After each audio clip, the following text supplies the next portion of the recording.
মাৰ্ঘেৰিটা সমজিলাৰ অন্তৰ্গত টকলং গাঁৱত বুঢ়ীদিহিং নদীৰ ভয়াৱহ গৰাখহনীয়াৰ ফলত নদীত বিলীন হৈছে কৃষিজীৱী ৰাইজৰ কেইবা হেক্টৰ কৃষিভূমি।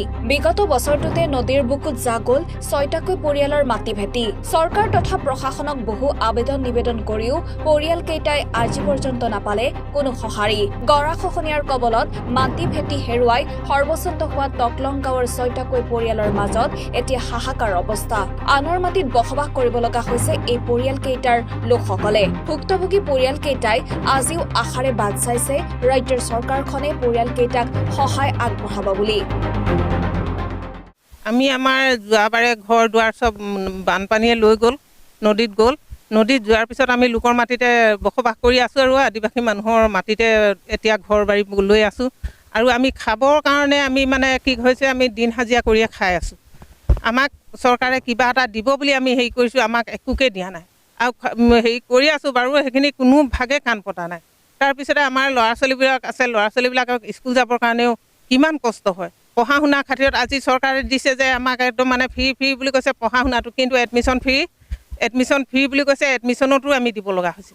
আকৌ তাৰ দ্বিতীয়তে আমি গোটেইকেইটা পৰিয়ালৰ মানে কোনো এটাই মানে এটা ধৰক চাকৰি নাই, কিবা এডোখৰ নিজৰ বুলিবলৈ কৃষিভূমি নাই, চব মানে নদীতে দি দিয়া হ'ল। যিমানখিনি আছিলে চব নদীয়ে লৈ গুচি গ'লগৈ। সেইকাৰণে আমি এতিয়া কি কৰিম, উপায় নাই। লোকৰ মাটিত বহি এতিয়া আমি হাজিৰা কৰিয়ে খাই আছোঁ।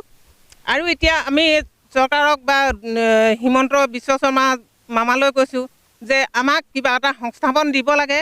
ঘৰ দুৱাৰ ক'ত কেনেকৈ কি কৰি থাকিম নেথাকিম সেই কথাটো আমাক মানে জেগাডোখৰ আমাক দিব লাগে। সেইটোকে বাৰম্বাৰ আমি অনুৰোধ কৰি আছোঁ, দিবনে আমাক সেই কথাটো আমি একদম বাৰম্বাৰে কৈ আছোঁ, আমাক দিয়ক, 6টা পৰিয়ালক দিয়ক। আৰু 100 ঘৰ মানুহ আমাৰ এই টকলং গাঁৱৰ মানে নদী হেৰিয়ত আহি আছে। আৰু সেইকেইঘৰ মানুহক কেনেধৰণে কি ধৰণে কৰিব লাগে, 6 ঘৰ মানুহক আপোনালোকে একদম অতি সোনকালে কিবা এটা সংস্থাপন দিয়ক। এই বুঢ়ীডিঙে গৰাখহনীয়াৰ পাছত আমি বেলেগৰ মাটিতে এতিয়া ধৰ আশ্ৰয়বিহীন কৰি আছোঁ।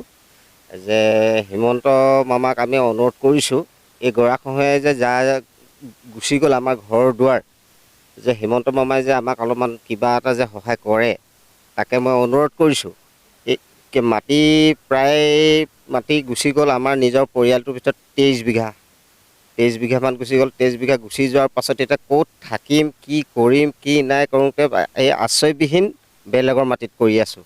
তো খোৱা ক্ষেত্ৰত বা কমোৱা ক্ষেত্ৰত বুলি ক'বলৈ গ'লে মানে মই হাজিৰা ঠিকা কৰিব লাগে।